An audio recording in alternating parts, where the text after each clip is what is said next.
Slava Ukraina. It's my second video. I'm still trying to get through it. My bandwidth is really bad because I don't have infrastructure here 50 miles north of Wisconsin and Madison.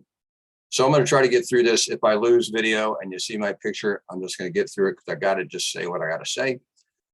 So this is a picture over my shoulder here of our 41st president, George Herbert Walker Bush, at the site of Babyn Yar in 1991. For folks who don't know, Babyn Yar was a Holocaust museum for memorializing the lives of Jewish Ukrainians who were exterminated by Nazis before they were exterminated by Vladimir Putin. So just like I read what I wrote, because I have to write down my thoughts and then read them, so I remember to say what I think, I'm going to read you an article from Smithsonian Magazine about what happened there. If you have kids, I set this channel, I guess, up, so it's not for kids. I don't know if that worked or not, because I'm still trying to figure out the YouTube thing, but I'm not too worried about it. I'll get this out there somewhere. I'm going to read from that article. It's kind of hard to read. Not everybody's going to want to hear it, but everybody should listen.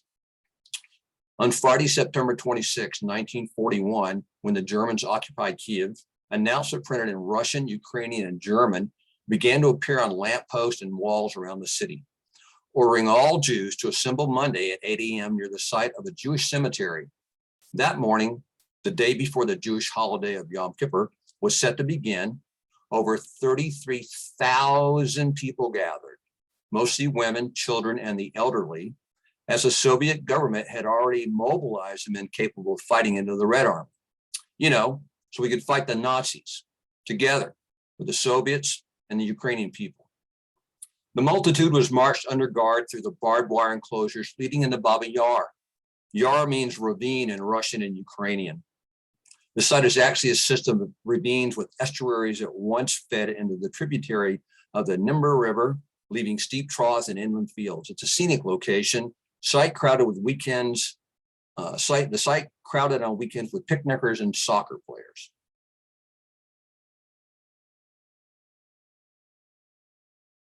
As the assembled Jews entered the ravine that day on 1941, German SS units, together with Ukrainian prisoners recruited from a nearby prison of war camp to serve the Nazis as local police, robbed them of their money, possessions, and documents. They made the Jews wait in a meadow, from where, behind a mound of earth, they could hear the relentless sound of machine gun fire. Over the next 36 hours, the Germans took small groups of Jews, stripped them naked, and murdered them. The post-war trial records give a sense of what occurred. The victims were, I'm going to read this again, hard to listen to. Listen. The victims were made to lie face down on the bloody corpses of victims who had already been shot. If they did not do this willingly, they were beaten and knocked down. Then the gunners climbed over the wobbly mounds towards the victims and shot them in the back of the neck.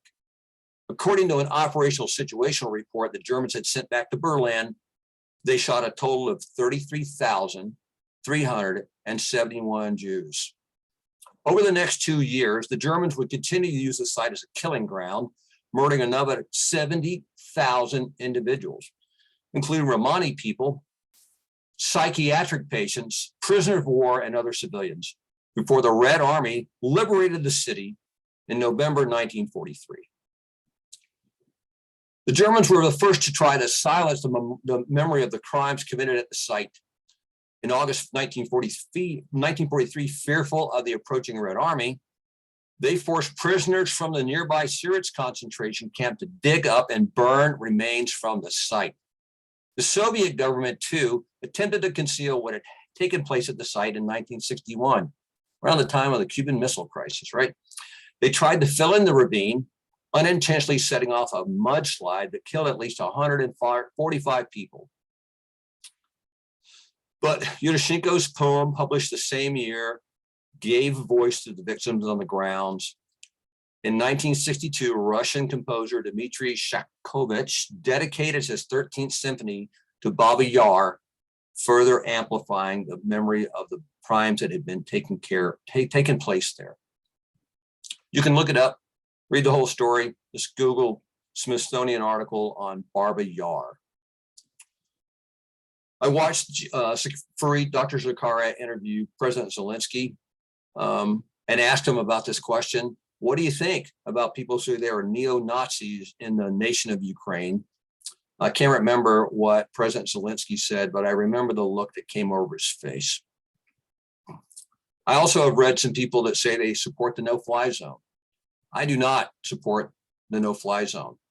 I support NATO owning the skies over Ukraine and blowing Russian aircraft out of the sky.